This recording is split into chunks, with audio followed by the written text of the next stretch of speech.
Manever I say ma PENDREAM TV. PENDREAM TV there, I see them yopo. So tell me, how have you been, Mustapha? I've been good, quite busy, and moving about. When you say moving about, really, what is it?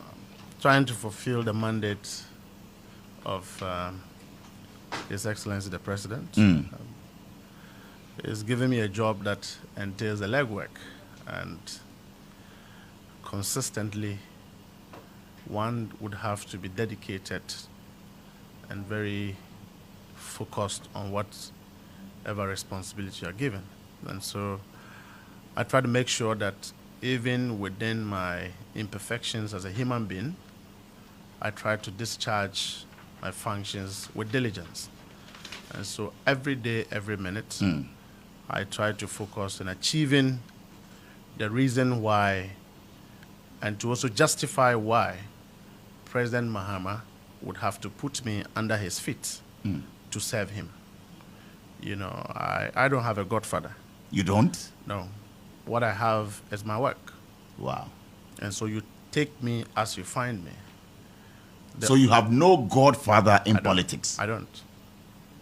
I don't have a godfather in the NDC. Wow. We'll come to that, but work, and you're passionate and dedicated. Do you get time to sleep at all? Because we'll hear of this operation, Mustapha is behind it. We'll hear of this raid, Mustapha is there. We'll hear of this, and do you get time to rest? When you die, you sleep more. Wow. How many hours do you sleep in a day? Be frank with us, Mustapha. Maybe 3. 3 hours a day? Yeah. You've done that for how many years? All my life. That is serious and dangerous. That's what it takes when you have had to transition from poverty, no background, to this level. You sleep 3 hours a day? Maybe. And you've done that for the past, like what, 30 years? It has been part of me. I live a very lonely life. I don't have friends. I don't associate. I don't go for parties. You don't? No. We'll get into that some more. That's interesting to know that background of yours. But how's the NDC now after elections? I mean, now you're in power. How is it the NDC? Currently, the NDC is a bit slow and a bit dormant. And these are natural developments that you see. Having won power, every attention has gone to trying to form government. And so the party itself is also taking the responsibility of installing the local governance structure, which is the MMDCs and other things. And the party chairman, the general secretary, which is my boss, and many other senior functionaries are constituting that. And if you checked, the novelty of His Excellency John Dramani Mahama's administration is to try and bring the party closer to government, as opposed to what happened in 2016 or 2014 or 2015, 2013. This time around, a lot more executives have been appointed into the so that is deliberate and strategic. I think that the president's focus was to try and consolidate the party with government. It may not have covered everyone. It would never cover everyone. But what we have currently is a government that is closer to the grassroots, because there are familiar faces, there are familiar voices, there are familiar personalities who are in very sensitive key roles in government, who are also close and accessible to the party. Isn't that dangerous for the party? Many are saying that, well, it means that the party will not be that strong. The party is weakened because many of its, shots, big shots if you want, the NDC are really in government and will not have time for party activism. Today's NDC was not the same as yesterday's NDC. We have a contemporary party now, drifted into the middle level, where we are more strategic than basing whatever we do on natural support or natural situations. We try to develop new ways of doing things. And so for me, this victory was not orchestrated by only NDC people. Quite a number of Ghanaians who believe that President Akufo-Addo's regime was some sort of a problem or had some sort of issues, to the extent that they believe that it was a mistake. And so they needed a new government, all of whom have supported. But in this basket of people who have contributed to this victory, there's a need to show the greens and the reds. A very devastating development or strategy would have been to go and bring entirely new team of new set of people, Right. to run a government mixed. Look, we have NPP people who have supported us to win this election. Oh, are you sure about that? Yes, yes. And you know them. We know them, yes. MP people who supported you. Yes, we have people who are not political but Okay. supported us to win this election. Correct. We are loyal and committed to all these people. But we must show that in the basket, there are NDC people. Certainly. Yeah, Can you tell me for a fact that you've also appointed people you believe are NPP people to serve in this administration? President Mahama have always tried to be in the middle. Okay. I know that's why when I see my brothers making noise, I feel sad. When you say your brothers, The how do you MPP, mean? the MPP, Okay. they should thank President Mahama. Why? If President Mahama was not a president today, and you had someone like me, half of the MPP people would have left this country by now. Are you joking? Yes. No, but we have And laws so- governing the country. We Mustapha. use the law. We use the law. Why would you say half of the MPP folks would leave the country? if you They are are citizens of Ghana. If you are corrupt, Do you have then- any proof Yes, yes, to yes. actually? you know, Really? I don't believe in malicious communications. I also don't believe in destroying somebody's image. Correct. Whatever I tell you is what I know of you. You have evidence to support Yes. that? And so President Mahama have tried to situate his government in the middle. Do you think that he's been soft in your opinion, or maybe he's just No. taking it easy? He's not been soft. Okay. He just believed in prioritization. He believed that yes, where we are, the country is destroyed halfway. We can be dealing with ourselves, but who takes care of the steer in terms of driving the nation forward? There's a need to prioritize development, growth. There's a need to focus on building. There's a need to take care of the vulnerable who will not get the privileges you and I have. There's a need to focus on these people. So whereas we want to deal with people who have done wrongs, let us also focus on building the foundation. Which is the right way to go. Which is the right way to as go. opposed to what you would have done, jailing half of the people who are in government. That is That's what the that NPP. is what You would my have done. style any day will be. And But that is too no, strong. I don't believe that if you take what belongs to the poor, you should walk free. I don't believe that. I don't believe that. And so when I see them recycling themselves and making noise,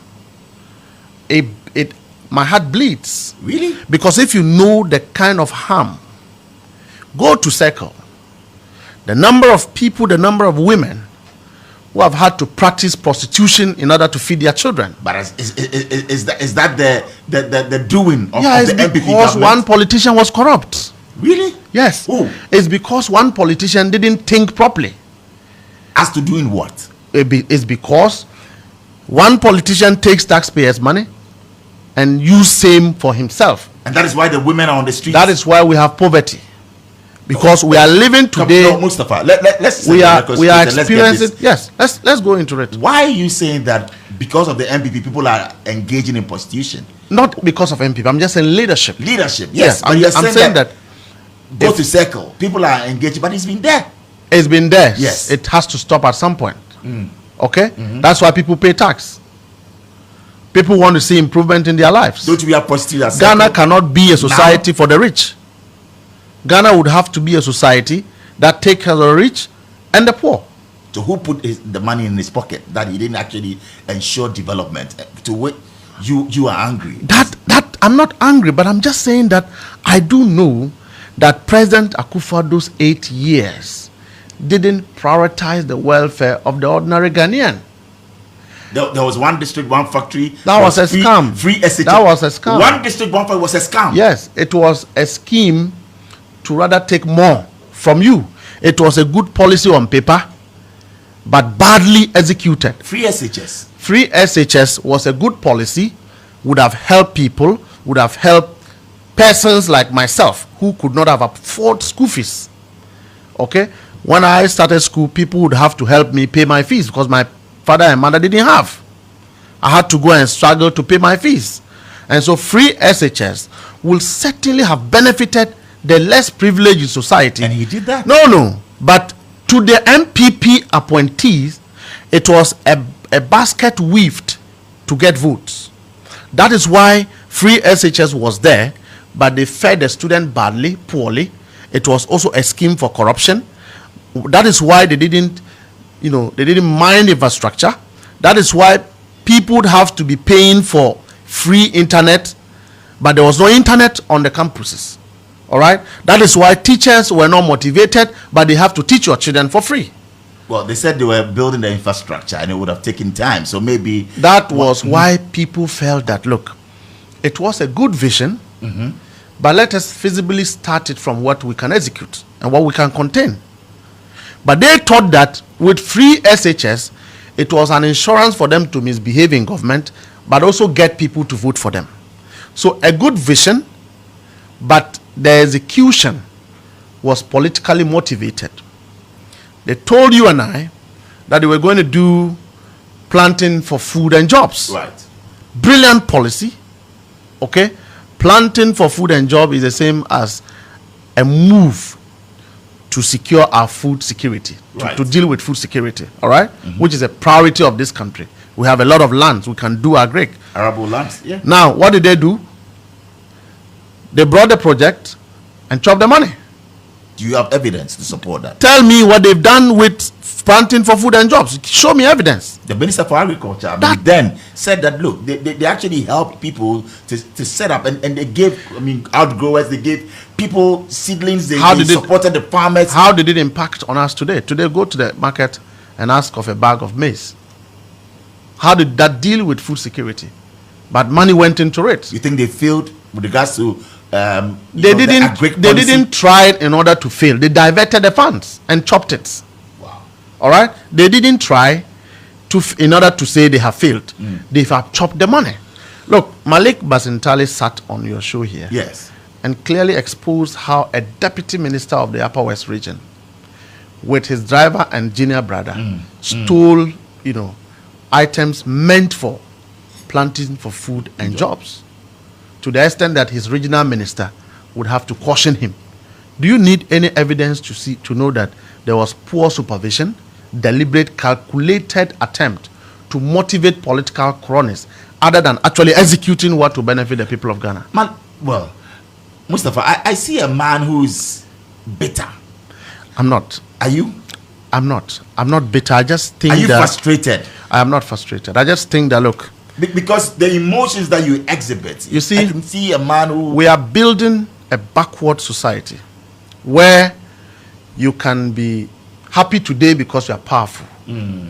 But what happens to you tomorrow when you are not? So we can't build a society where rich men steal lands and they go scot-free. They are able to procure judgments in Ghana. They take the lands from the chiefs by force. They use land guards. They use the police. We are sitting at a place where people just go to cantonments area because they are rich, find a way of taking lands, and they do whatever they want. We are sitting at a place where people use their class to secure contracts and they don't execute it properly, and we are quiet. The taxpayer cannot complain. That is what is my problem, because you see, these acts would have denied more thousands of people like me. Bolare, and when I say I'm from a poor home, we'll come back to you on your background. I mean it because I know the pain around poverty. Right. And what it takes for someone to be in a hospital and not able to pay their bills, and they lose their life. Maybe since you've brought it up, I'll just waiting for us to get into, how you move from grassroots organizing and then moving to the Jubilee House. Maybe we save that. But let's talk about growing up. Where were you born, Mustapha? Dambai, the Oti region. Yes. Dambai in the Oti region. Yes. Yes. How was life back then? You schooled in Oti region? I won slippers. We had to every Monday go to the market to cut grass and go and sell. You wore slippers to school? There are most times you didn't even have slippers. Wow. And I remember my mom had to go and buy, she would take banana and oranges, cross a river to fishermen and go and exchange with fish, come back and sell, and only to get some to feed us. Okay, so I've seen that, and I grew from that. And all that we were taught from our home was hard work. Primary school was where? In the Oti region, where? The same place. Yeah, which school? My old town primary school. It's called? It was 2 meters away from my father's house. And we used to write on the floor. And I attended a kindergarten where we wrote on the floor, we wrote on slates, and then graduated to blackboard. Okay. That is my background. And so my school is still there by the grace of God. What is the name of that school? I think that one day you should go and rebuild. Old Town LA Primary School. I'm already making arrangements by the grace of God. You rebuild your school? To rebuild it. To God be the glory. Amen. It will happen. It will. Just so to let others know that there is so much God can do. There is so much. And Bolare, if you focus on God, there is nothing that is impossible. God is able to turn nobody to somebody. I do not own 10 vehicles. I do not own 2 houses. But you are fulfilled. But I am fulfilled because from where God took me from to where he has brought me, I don't want to hurt a fly. I like that. In order to enlarge myself. To stay relevant. I don't do that. Writing on the floor, then to slate in this primary school. Then secondary school was where? Secondary school, OT Technical School. Secondary Technical School. OT Secondary Technical School. Yes. At some point, I was to go to Bishop Herman, and there was no money home. You couldn't afford? No, there was no money. This is sad. So I had to come back to OT Secondary Technical School. My teachers would tell you I was this usual person. I've always been like this. I've never changed. But they will also tell you that I focus on learning. We used to close from school, go to another preparatory school and learn. So right from school, we go and do extra classes. We stay in an uncompleted building to learn till the following morning. We go and bath and go to school. Wow. That is the only way you could pass your WASI or SSC exams. And I remember at the time, we didn't have an English teacher until second year. Third term was the second term. You didn't have an English teacher? No. But you speak so well. I mean, your that diction is, that is God. Wow. That is, so that's why I'm saying that if we can all help other people like me, this country will be a better place. I agree. If I can get here, it means there are many more who can be better than I am. And so at every given opportunity, I believe that we should use that chance to help many more people like myself who will be producing better versions of me. Because I don't actually fit to sit in front of you. I've never thought that a day will come. Today you are here. I'll sit here. I remember when I was contesting elections as the Deputy General Secretary, all the NDC big men wrote me off. They did? Yes, they did. They didn't believe that No. Mustapha Gbande will win? No, they Why? didn't believe it. They didn't believe it. Because they thought you were that boy from... I didn't deserve it. Wow. Because I was underestimated. You see, nobody can see what you are made of until an opportunity is given. And I owe these things to my immediate boss, Honorable Fifi Kote, and then my chairman, Johnson Asedu. Yeah. When I won the election, They gave me the platform to show to the nation what I'm capable of doing, and I did so. If they had not offered me the opportunity, I would have been sitting at the headquarters and you wouldn't know what I'm capable of doing. So if I'm here today, to the extent that I'm recognized by the president, who is the leader of our party, to serve under him, it is only because my boss gave me that opportunity.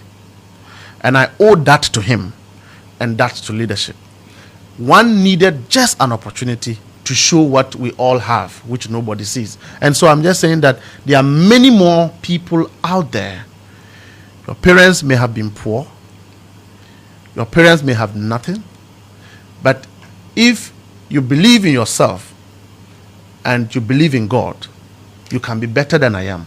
And so every single person at this point in time, the nation Ghana is in crisis. Crises that are inevitable because we have developed to a certain stage and prioritize development of individuals other than all of us. And so at this point, whether you are rich or poor, we should make conscious effort to do what is right.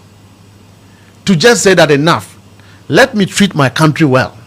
You know, I've watched you on television, on social media, listened to you on radio, and I must say tonight that you've really blown me away. Oh, the level of wisdom, intellect, this humility, and you say it as it is without fear or favor. God bless you, Mustapha. I think that we need more of your kind. Well, Larry, there are two things in life. Either you live or you die. I have never seen a reason why I should be afraid of a human being. You're not afraid to die? I have never prayed against death. Really? I have never prayed to be rich. Every prayer of mine is the fortification, one, to always be on the side of God. And so when I do inventory of everything I have done today, I should come to the conclusion that I have not offended God. People say you are a dangerous human being. You go after people, seizing their cars. You go after them, raiding their homes. So you mentioned Mustapha Gbande, and people are like, wow, that guy is something else. Are you dangerous? I don't think I am. I just despise injustice. Injustice is so painful. If you had had to lose everything you ever owed in life, not because you were wrong, but because of some form of injustice, then consciously your effort will be to fight what have hurt you so that it does not extend to another person. And so I hate to see people being cheated. If it has to take my life to fight for someone that is being cheated, I will do so. You will do so? And I don't have to take money for it. Do you have emotions towards people? I have learned not to be emotional. I've learned to be professional. Because when you are emotional, you make mistakes. But when you are professional, it embodies all the principles that one is required to process in order to arrive at a certain decision. When you are emotional, you make mistakes and you become weak. But when you are professional with people, you don't take them for granted. And you are alert as to when they take you for granted. Because many people like to take others for granted. So you are not? I'm not too emotional.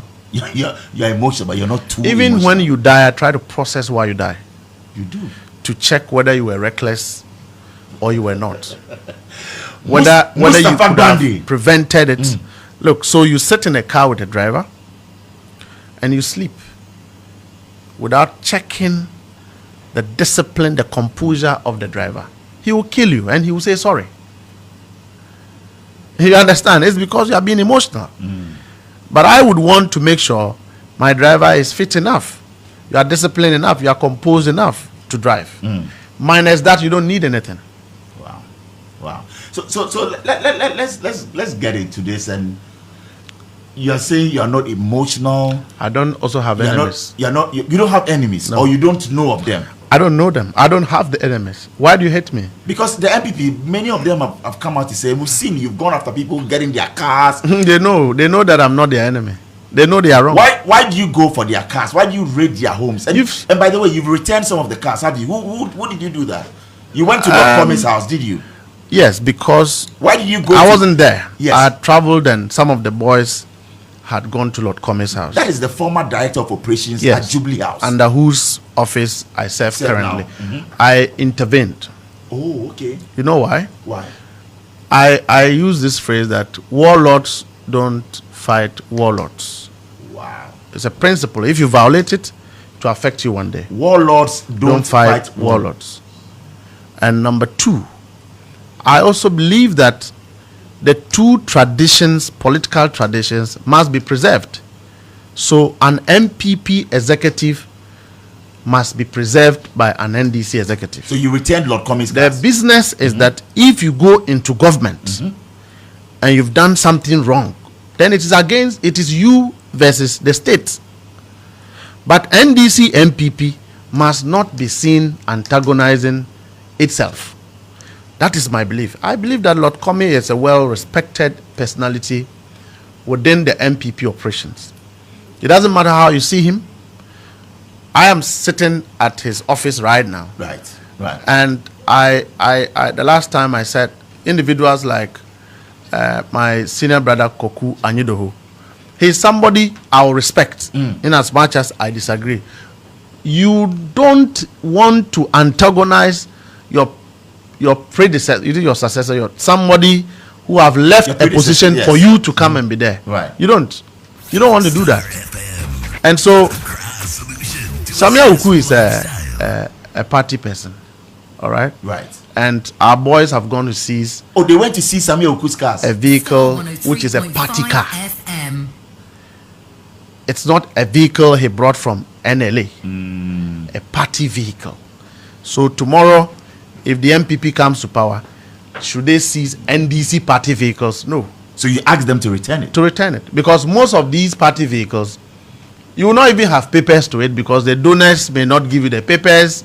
You know, there are many ways parties finance their logistics. And so if you go and ask a party vehicle, or you go and ask documentations to a party vehicle, you won't get. But the reality is that many of President Akufo-Addo's appointees have stolen a lot of vehicles belonging to the states. Many of them. We've recovered quite...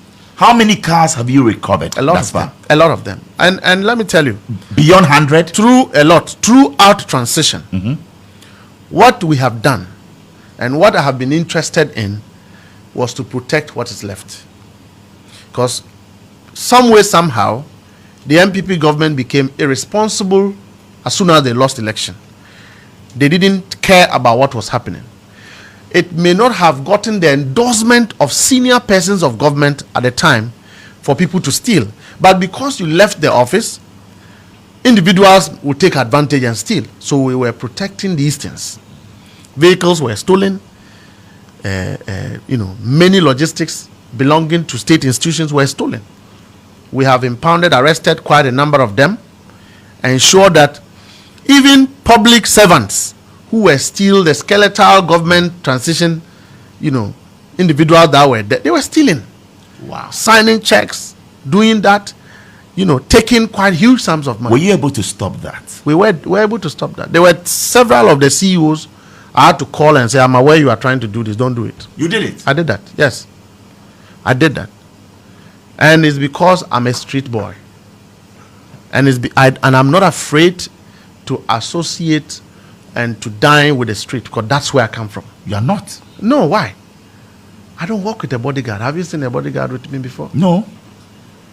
I don't have a bodyguard because I'm a street boy. If you go to the street and you ask somebody to kill me, you're asking my brothers to come and kill me. They will tell me. So they know you? Of course. Are you married? Yes. I have kids. Do you live with your family? No. Why? That is what I chose to do. So you are married by your wife? It's somewhere? Your children? I want to be responsible to my world. And my children will have so to be your allegiance is to your party, to your government. What about your family? It's service. It's service. Yes. So you are married, but you don't live my with your children are very happy kids. And they are very proud of me. But I do not want... You see, I also believe that political practitioners and their risk should not transcend into their children. So under no circumstance will anybody harass President Akufo-Addo's children. But if we have to go after President Akufo-Addo, we will go full scale. The day I have an order from the president, You will do that. we will go full scale, all out. This is your former president. I'm just saying that he must be responsible. And I'm saying that if the NPP any day comes to power and they have a record that I have done something wrong with the opportunity given to me, I should go through the same fate. And that no individual and their kids should suffer the risk of their parents. So President John Mahama's children must not suffer because their father is a president, or President John Mahama's wife should suffer because his husband is a president. It shouldn't be so. We can deal with ourselves, because I am the Deputy General Secretary of the NDC. I am the one playing a certain key role for my party and for my government. My kids were not there. Your kids were not there. So that we don't build a society of hatred where it is our children going after themselves because you did this to my father and I'm doing that to your father. Are you also not denying your family that life, your kids, your children, that fatherly, role that you should play? At least I would have been a hopeless person. But today I can pay their fees. So it's a sacrifice that I will have to make for my kids to associate with other children, And get then their fees paid. Okay. Make sure they are able to eat 3 square a meal. Yeah. Sleep in at least an air condition. Okay. As opposed to You growing up didn't get that. he didn't get, couldn't get here. Okay. So if today a car picks my kids to school, It's a privilege. it's a privilege, and so it's a sacrifice. I can't be a teacher. You see, so they must understand that their dad will have to serve, and out of the service, get what I can use to feed them. Because, God forbid, Bulare, I don't want any day for my kids to be told that, hey, your father stole the state money. Your father was a thief. Your father took what belongs to another person. I will never do that to feed my kids. You want to serve and serve right. I want to serve as much as I am an imperfect human being with my weaknesses, but consciously and deliberately do what is right. Mustapha, take us back to when you received the first call that you have been appointed by the president. How was the feeling? Did you get the hint earlier before the announcement? I didn't expect it, but I expected that because of the key roles we played. And again, this is because of the trust that leadership gave myself. If you realize, I've worked closely with my senior brother Yamin, and we did everything together. And so one would have expected that you'll be given some recognition. But to me, I just wanted President Mahama to be a president. I felt that he needed that help to become a president in order to achieve his dream. We gave him that support without going back to him to ask permission for it. And we've served him without utmost loyalty.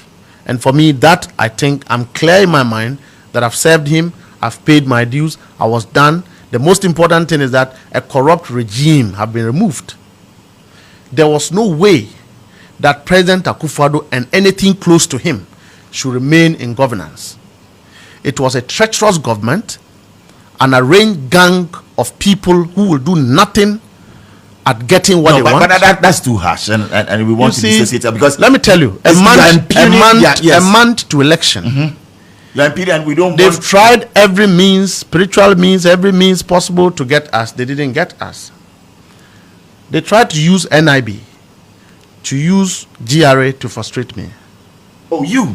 I told the NIB boss, and I don't know where he is. I told him that he should tell President Akufo-Addo that where I was sitting, nothing will stop us from grounding his government. You did that? I told him. A month to and I told him that. Is that assuming? He should pray. He should pray. No, not that's okay. October, yes. I told him he should pray that we don't meet again on a bad note. Because the NPP killed me whilst I was alive. A poor young man, under their regime, they've had my houses demolished. The NPP had your house demolished? And that Pause. When was this? It happened in 2020. I had an issue with a private individual. This is news. Yes, a private individual who said that where I was building belonged to him. And this is a man I have engaged whilst I engaged my landlords. And they were in court. So I told him that you had an option to add me to the case in order to restrain me from building my house, or we could have an agreement. I'm willing to pay you whatever sum just so I'm not part of your litigation. He became my friend. I built my house. I live there. He comes there. We speak. One day I constructed a road for everyone to use. He said, why did I construct the road? I didn't have the right to do that.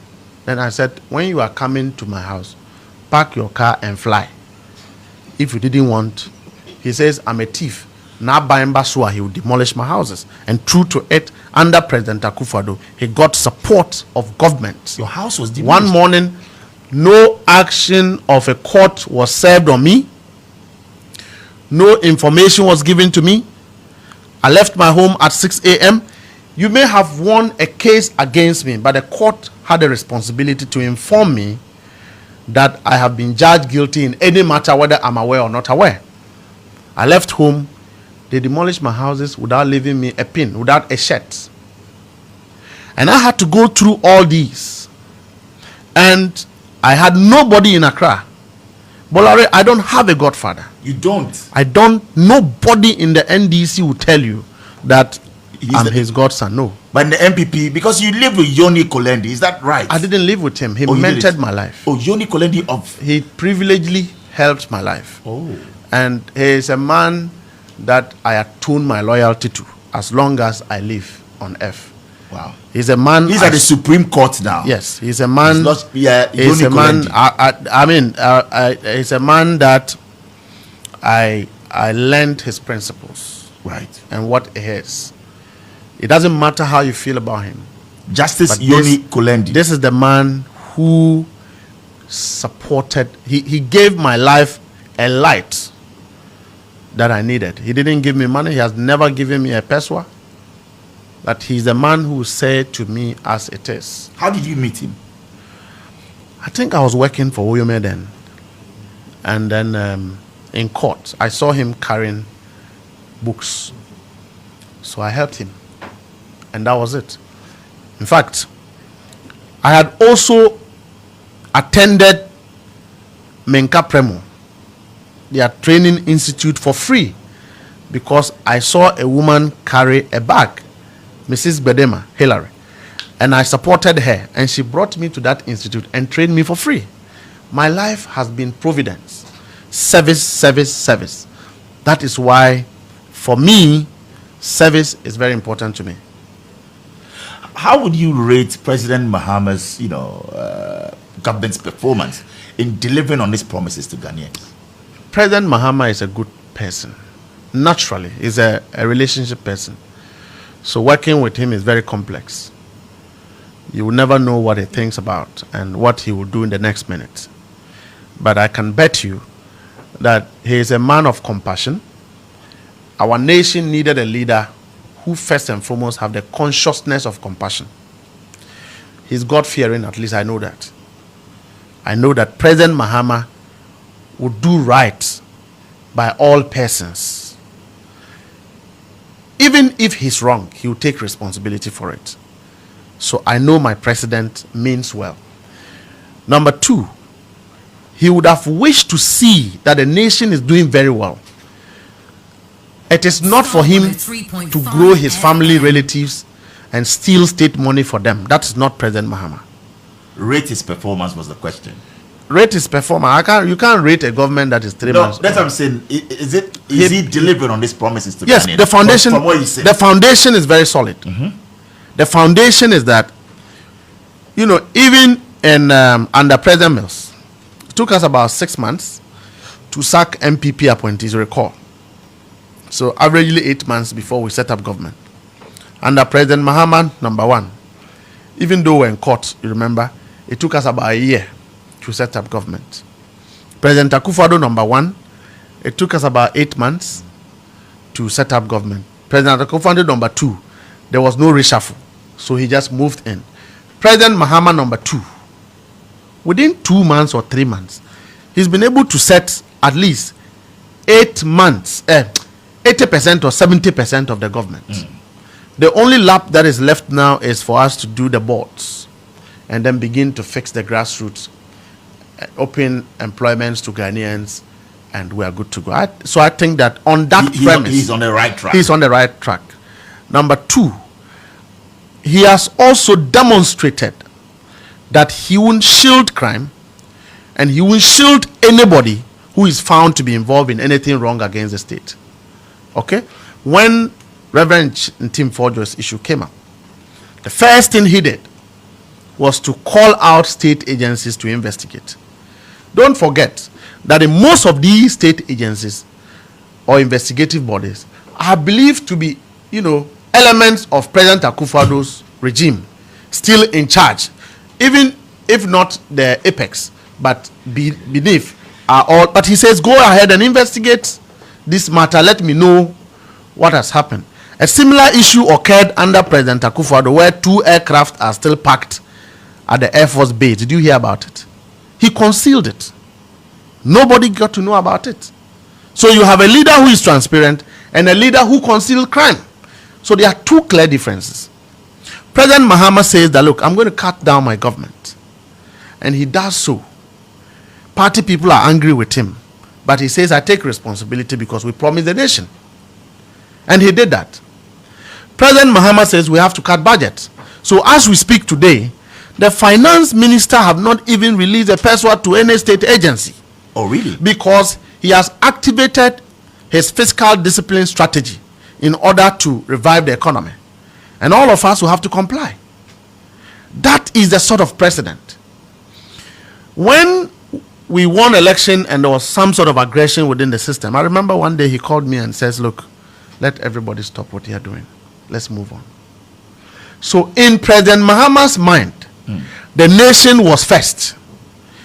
We are getting angered because we have realized that deliberately elements like opinion markings within the NPP have decided that they want to drown the government. You wouldn't drown President Mahama or myself, but we are at a point where our country is very fragile. Okay? The people who do not have suits, they have to survive. What becomes of their fate if you collapse the government? You don't attack a 2-month-old government. It's unreasonable. Permit my words. You think they're being unreasonable? I think they are deliberately designing schemes to equalize, because President Akufo-Addo have failed. And I always say that President Akufo-Addo have not been fair to himself, because he had every opportunity to prove to this country that his long years of political participation was for the good of country.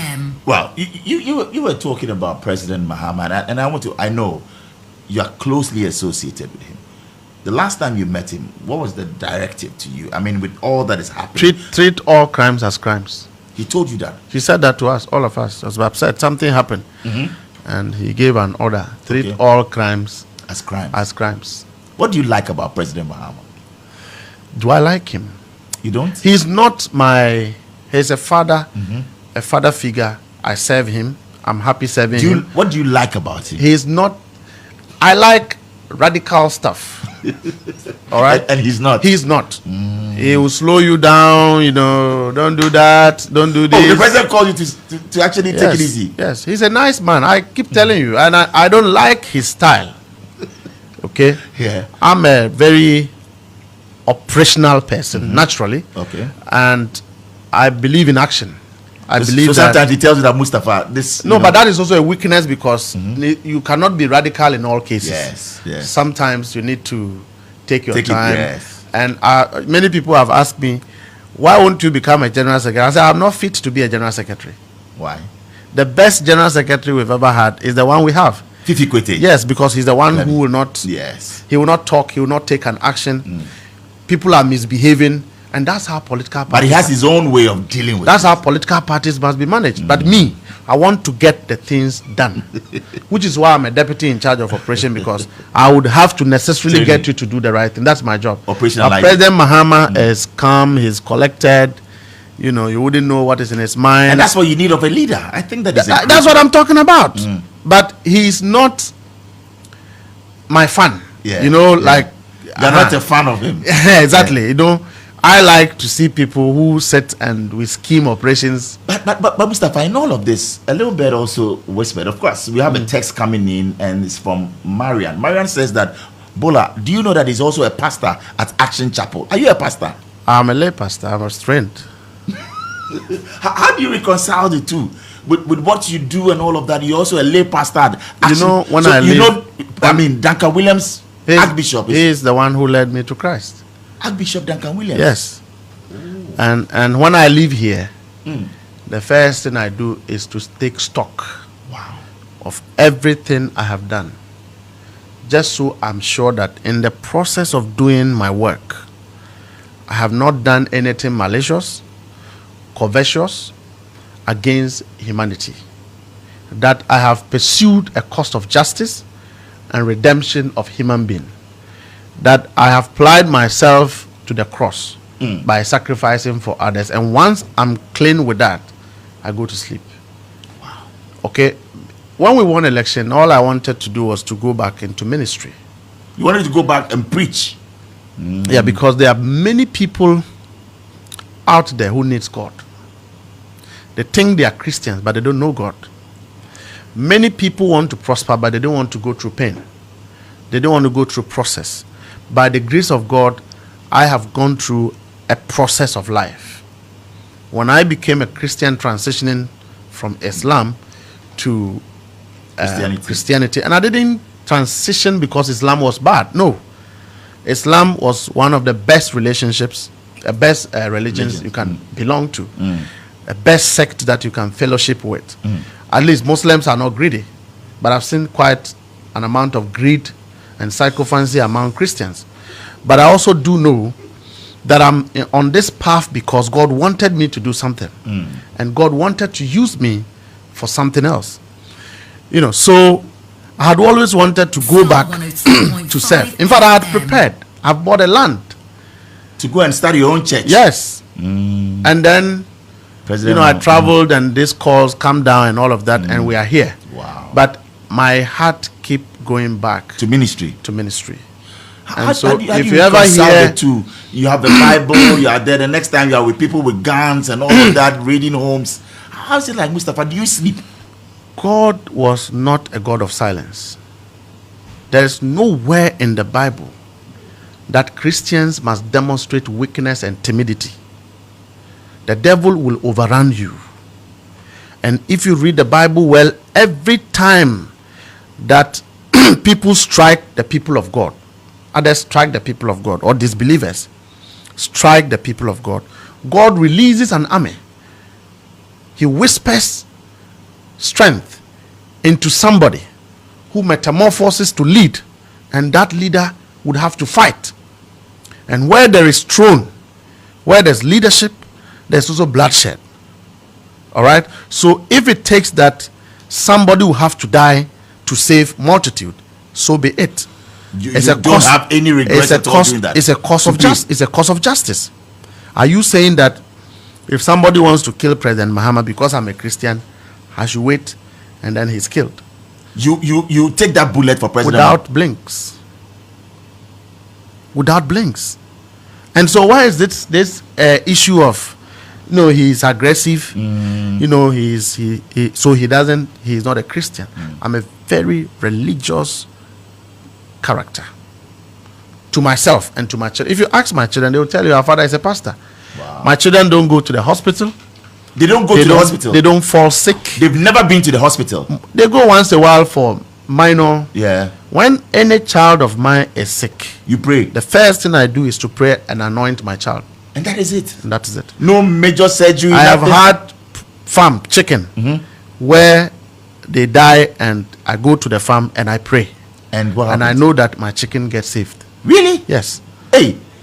Yes. I'll take you to my poultry farm one day. Where? Japan.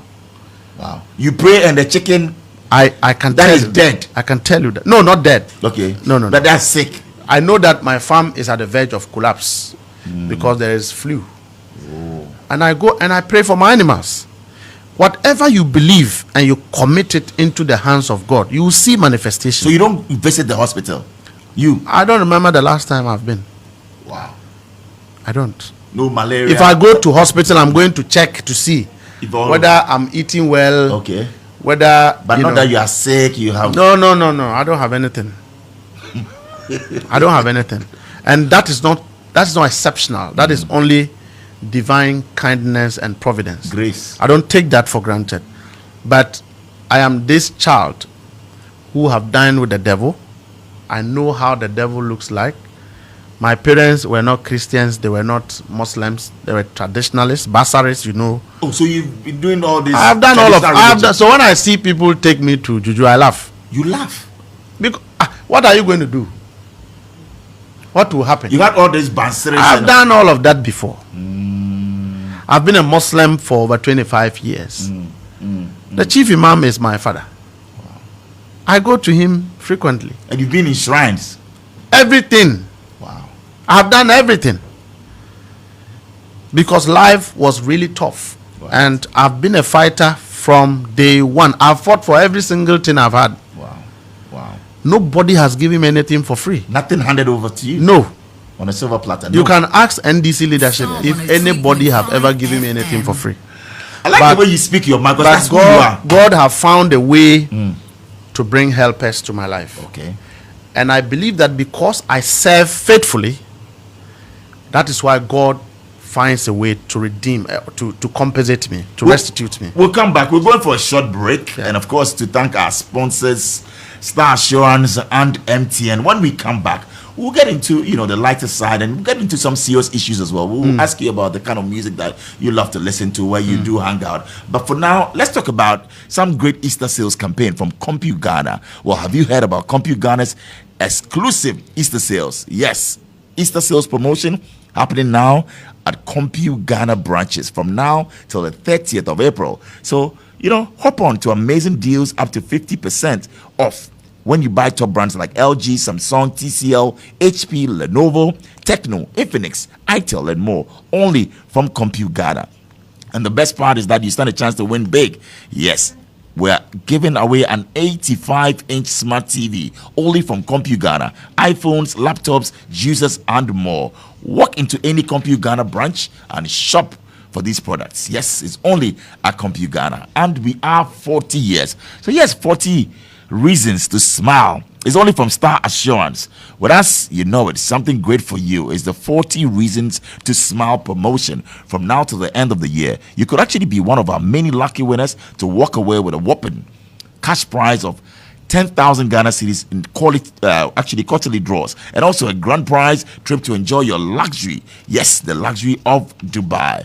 It's Star Assurance at 40, and we're giving you 40 reasons to smile. Just call us on 0302-751-333 to buy or renew your existing motor insurance. Be a lucky winner today. Star Assurance, your solid partner.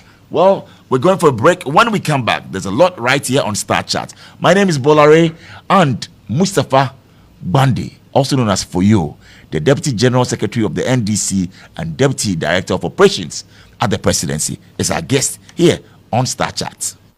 Star FM, Accra's solution to a stressful lifestyle. Hey, why the big smile this evening? I just realized all the Momo transactions I did today had zero charges. The money I sent to you for the market, no charges. The money I sent to Ajua in school, no charges. Even paying my 10 libras, no charges. Every single payment I made, no charges.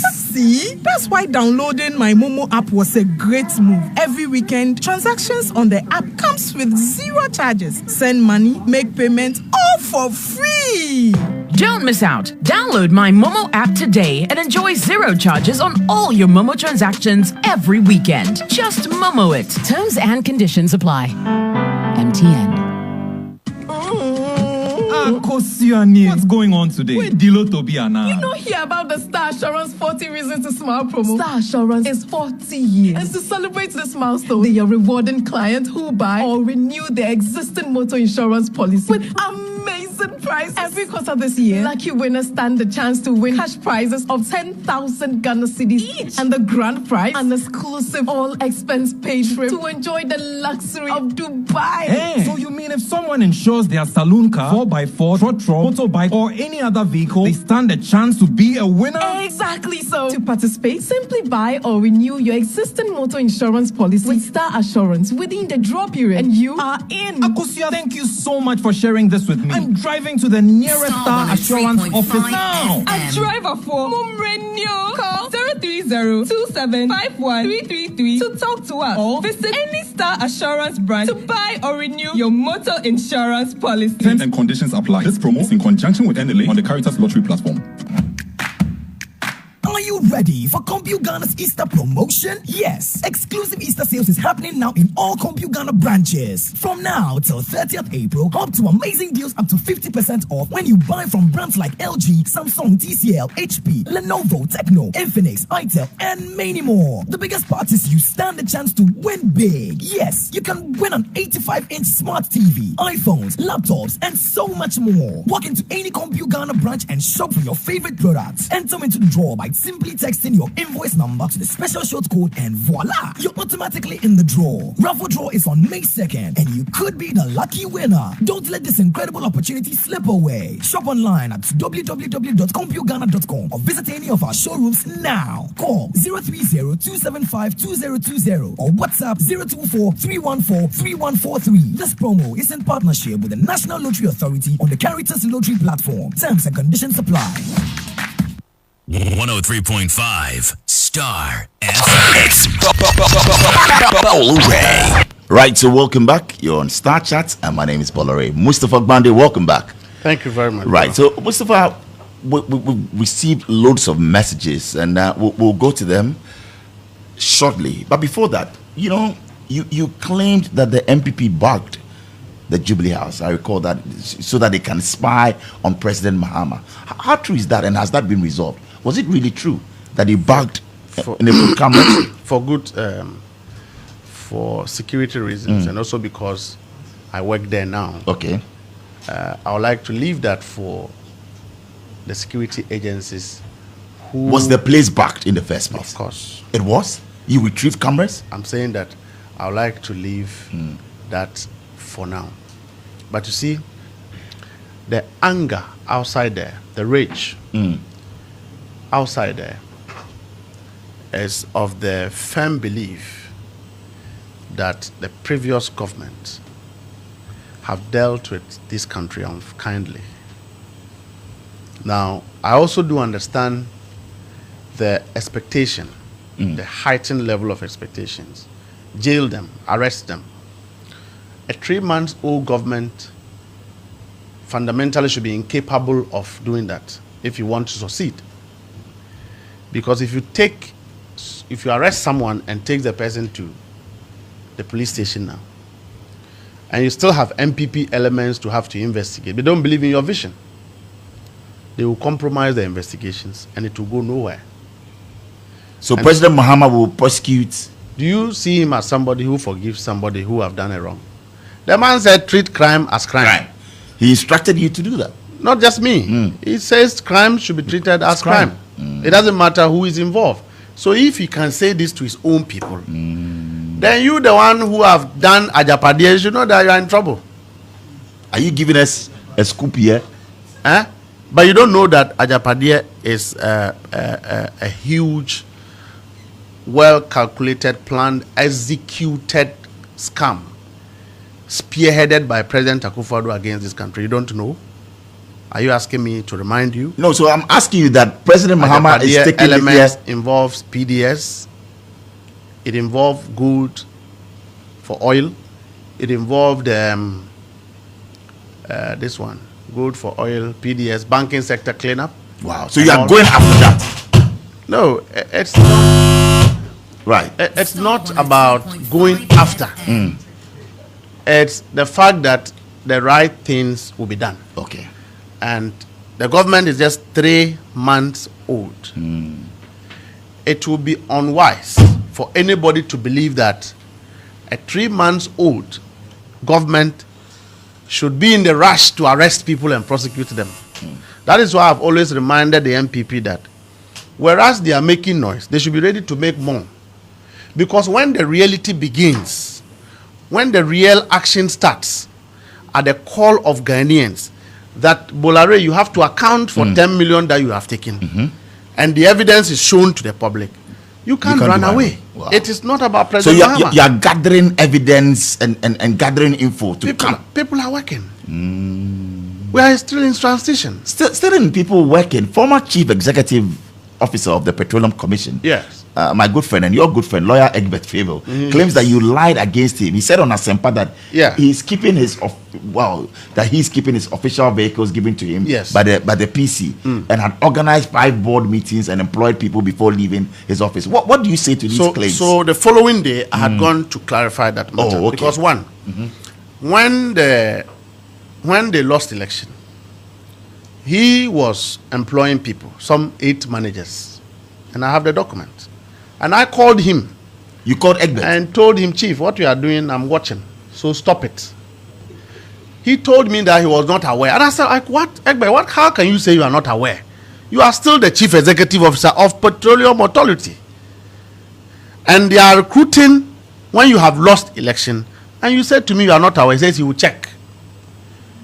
At the same time, Egbert was organizing series of board meetings. About 5 within the period, only to help board members make money and also exit to be able to execute their post-election stuff. And I called him. So when all this was done, I remember that my intelligence was that he had parked one of his official vehicles around his residence. He has some residence on there. I don't want for security reasons. Yes, please, let's leave that out. Yeah. By which time, at the time I was granting the interview, that vehicle had been returned. Oh, okay. So what intelligence I had was muted because he had returned the vehicle. And I didn't know. Okay. So I spoke about it, and he came and refuted that claim. All right. But he couldn't discharge that it was wrong to have held a series of board meetings he did. He had not disclaimed that there was no recruitment post-election. All right? And what we didn't even talk about was his frequency of travels. Go and check the MPA. The frequency of Egbert Fable's travels. And we can have a conversation. So that was what happened. Okay. So the following day, I clarified that the vehicle had been returned, but I was aware of some information at a certain point. Well, in this business, we can always get it wrong. And when you get me, I will take responsibility and clarify. You are gentleman. But when I'm right, I will say it. Okay. But you also recently justified the annulment of public sector appointments made after December 7, 2024. Yeah. Can you provide more context on this decision and this implication for governance? Because we have a lot of people who are looking for jobs. Okay? A government have been in power for 8 years. Their party people work to bring them to power. They had the opportunity to recruit people. They didn't do that. Their party became destabilized as a result of their failure to even help their base. Then right after losing election, you go on recruitment spree. Recruit a lot of people at the expense of the ordinary Ghanaians who are equally looking for a job. Who is going to work to pay those people? There was a need to sack all of them so that we open a competitive recruitment, procedure. So you stand by that? But they are Ghanaians. The next CEO who fails to sack post-election, you deal with the... You sack yourself. Really? Yes. Why would you do that? But are they not Ghanaians, Mustapha? No, you see, but the people who are looking for jobs, they are Togolese. They are also Ghanaians. It's a bad practice. You want it to be competitive, fair. It should not be done by the NDC. It should not be done by the NPP. You can create jobs for the boys. You can also conveniently employ your party people when you were in power. You've been in power for 8 years. You didn't do all this. You had financial clearance. You didn't employ the people. only to lose election and now find a reason to recruit. Don't forget that they went to World Bank, and World Bank had restricted the frequency of public sector recruitment, right?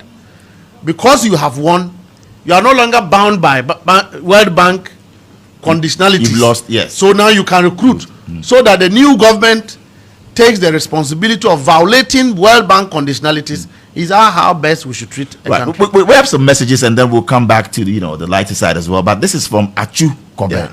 Achu says Mustapha Gbande is an inspiration. His honesty and telling truth to people without fear or favor. Bola, this guy will one day be president of Ghana. He's a role model for every young politician, and we look up to him. We're listening to your show, and kudos to you. Well, thank you. And this one is from Marvin. It says a leader who believes in the grassroots and is dedicated his time to call and encourage younger ones is worth a leader. He must be studied.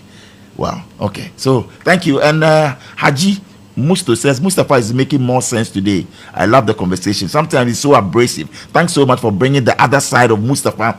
Today, he's gotten the time to explain himself. Interested. Habibu Manuga Osman says Gbande Nabin Yusuf. Okay, well, kudos. And we like what you're doing. And all right. So Haji, thank you very much.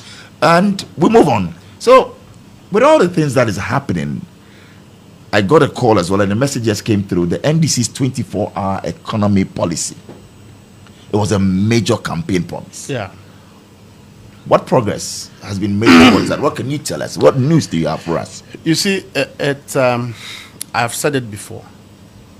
The government of President Mahama have actually not taken off. You are taxing. No, it's not even taxing. Okay, what are you doing? We are in a formative period of the government. Okay.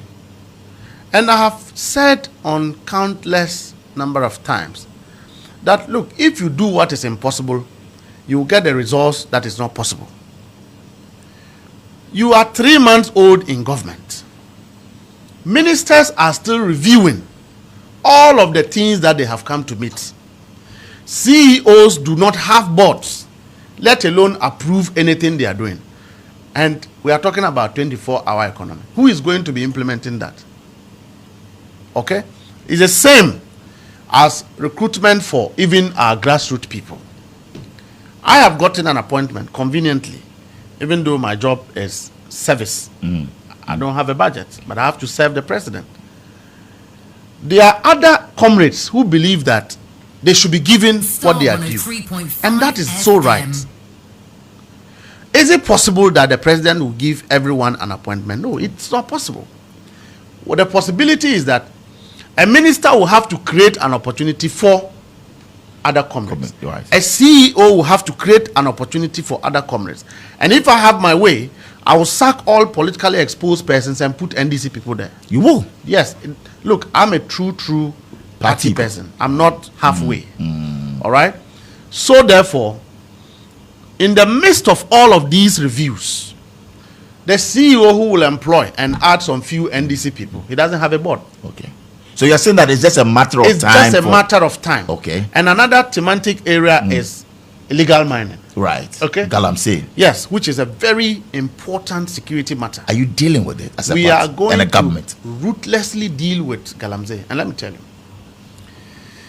Galamsey, not two ways about it, is, we have various actors in it. NDC people are involved. NPP people are involved. Pastors are involved. Lawyers are involved. Galamsey. Journalists are involved. It's a multifaceted industry which has given birth to people have used Galamsey money to go to law school.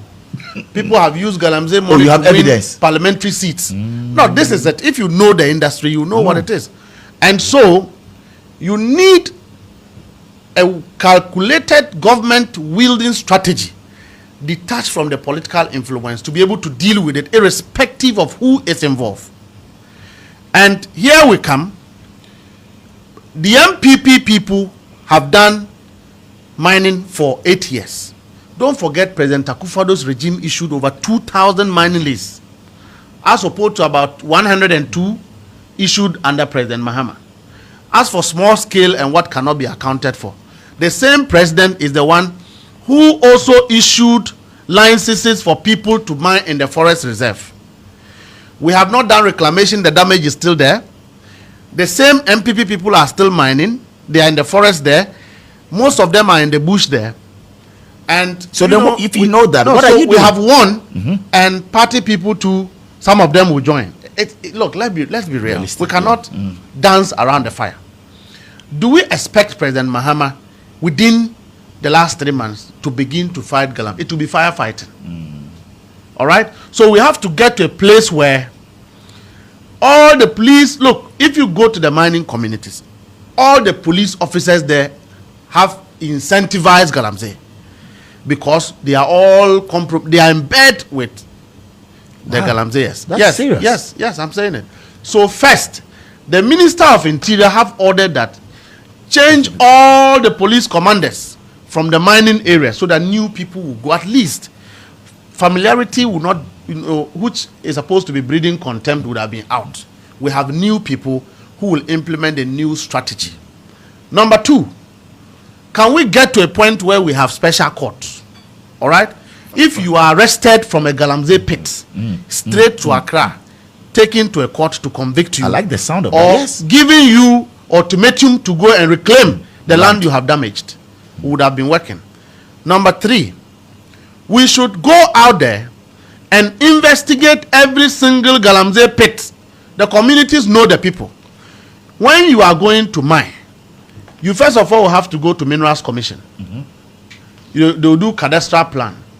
Then they give you a mining list, whether small scale or large scale. For small scale, there's a requirement that you prepare some documents to EPA detailing how you are going to mine, the procedure, and how you wash, how you dispose. So we have the records. We can go after these people. Yes. Okay. So we all know that you are bound by law to undertake responsible mining. Okay. So if you undertake irresponsible mining, we should investigate and arrest. At that point, it doesn't know NDC. It doesn't know MP. So the demand and the pressure that, Galamsey is becoming, the same as it used to be. Okay. Yes, it's true. The reality is that when you are capturing videos of Galamsey destruction, you wouldn't separate what has happened in the last 8 years under President Akufo-Addo and the ones that are happening in the last 3 months. You capture everything. What you see is an increment in the destruction. All right? So we need time.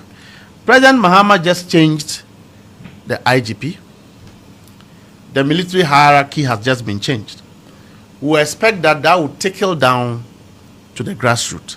And when that is done, government can now kick in the deliberate measure to fight Galamsey. Then all of us can be having a conversation. I've heard people question, why did we amend the LI? There was an LI that allowed free for all. Go and mine. You have been given licenses. Chinese were given the opportunity to go and do these things. All right? And there's an LI that says that I'm restricting 90% access from the forest reserves.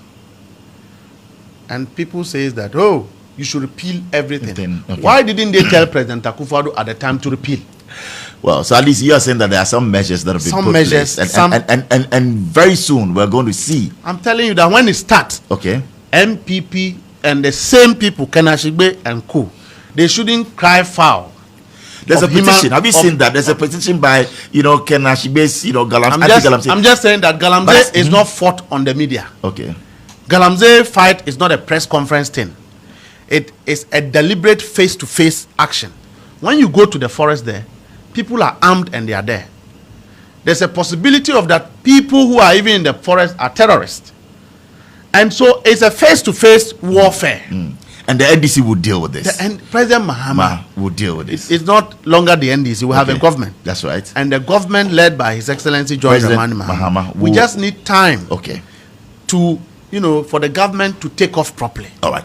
Well, so moving on to some messages. And Abena in Boshe sent in this one as well. And he says that, she says that his thoughts on governance is one to clap for. And of course, his pulse of the party is the future for the youth as well. You seem to have a huge fan base among the youth, with people sending in messages across Ghana. I have some also from Kumasi that I'll be reading, but somebody wants to know, and it's a fear in Kumasi, and She says, politics aside, what is he passionate about? Well, so the first one, the grassroots, yes, because they made me. No big man in NDC. But that's still politics. So Yes. politics aside, Politics. what are you passionate about, Mustapha? Why Reli- you do everything politics? Why? Religion. Religion. Yeah, and security. That's a sort, yeah. So if it's not politics, it's religion. Religion, yes. You're either preaching at church or security. Yes. Reading homes That's and all conducting that's intelligence. all I like to do. I don't watch football. I don't watch Oh, TV. I don't watch nothing. You don't watch TV? No. Charlie, What am I watching? your life will be a boring one. Oh. Are you happy? No, when you have to serve big men. That's right. And, you know, I told you something before. Diligence is a spiritual principle. Even if I have to go and serve President Akufo-Addo tomorrow, forget every opinion I have about him. You will. I will serve him diligently. Wow. And I don't believe that he should reward me. I'm not serving President Mahama believing that he has to reward me. My God will reward me. I love your dedication and really your loyalty, because to a fault, you will just defend it because you know that it is right and you're serving somebody in service. What is right is right and what is wrong is wrong. When you are from my background and you don't know, even you cannot account for how you got to places. Right. It's for first humility, and second loyalty, because that is your security, and third is dedication. I love that. And once you have that, there can be witchcraft attacks. You can once your mind is fortified to do right, you are good to go. All right then. So, do you know any musician in Ghana? You don't listen to music. You don't party. You don't watch television. I listen to music. Oh, you listen to music, Yes. Dad? Okay, so tell me.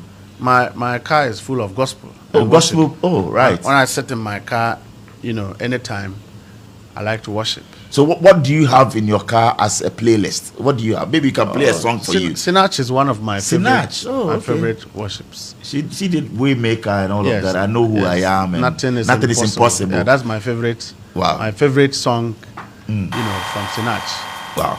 It resonates with my background.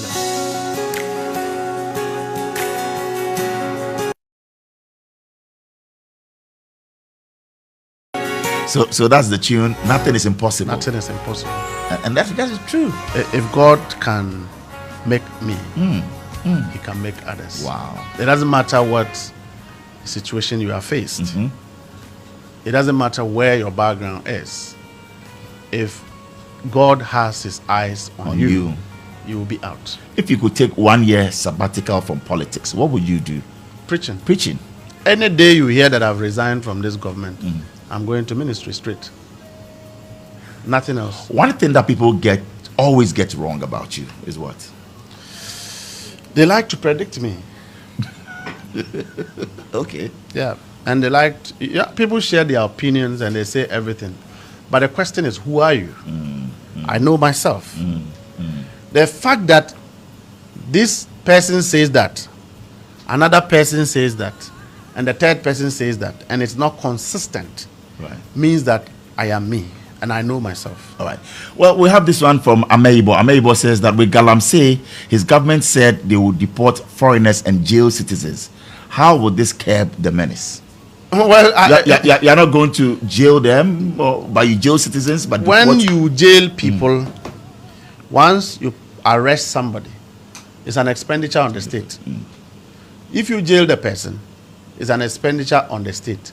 If you've come from your country with the sole purpose of being irresponsible in our country, when you are caught, it doesn't matter your investment, you should be taken out. And banned and banned from coming. I think we must take ruthless steps in trying to safeguard our country.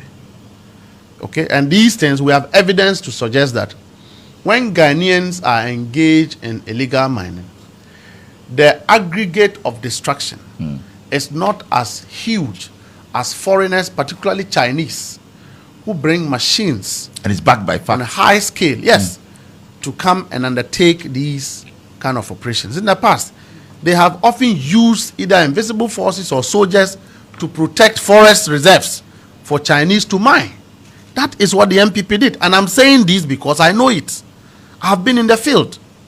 That is what they did. And so one of the best announcement the Interior Minister made is to say that foreigners will be deported. Yes, and citizens will be I've jailed. also said that if you are a Ghanaian, you should be taken straight to a court and given an ultimatum to go and repair the damage you have caused. If you don't do it, you are jailed. Right. And when we do that, by the time we jail some 1,000 people, 1,000, we will set up right. It's now time for our mystery question. Mustapha Gbande, please, here's your bowl. Can you pick the questions and read them out? And let's hear what we have in there. Okay. So your first mystery question will be... And it says, which of the past ministers from the Akufo-Addo administrations was your best performing minister? Correct. Who would that be? Your best performing minister. Our best performing minister. In President Akufo-Addo's administration, former President Akufo-Addo's administration. Can you mention a few of them again? Oh no, I don't want to give you any. You know them. You've been in government. Your party and their party, NDC, NPP. So you don't know any minister. Most of them were corrupt.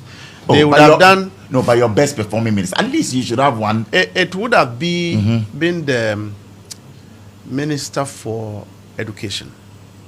Okay. He came into the government relatively new. Educhum, you mean? Educhum, and he brought the foreign, some few flair to the. So Dr. Educhum will be your best performer. It doesn't take away that he supervised scandals under the ministry. So in as much as I think he would have been one of the best, there were ghost names of teachers. People were on teachers' payroll, being paid by their names. You don't go into details. I said that he's a fine gentleman. Yeah, in that sphere and space. Yeah, he's one of the best performing minister. Okay, we'll move decent, on to the next one. Decent ministers. Okay, yes, actually. Dr. Educhum. Educhum. All right then. So the next one will be, what kind of Ghana do you envision in the next 10 years? Right. A Ghana where there is discipline and order. First and foremost. Simple. That is all we need. Simple. We move on to the next question. So a Ghana where there's discipline and order.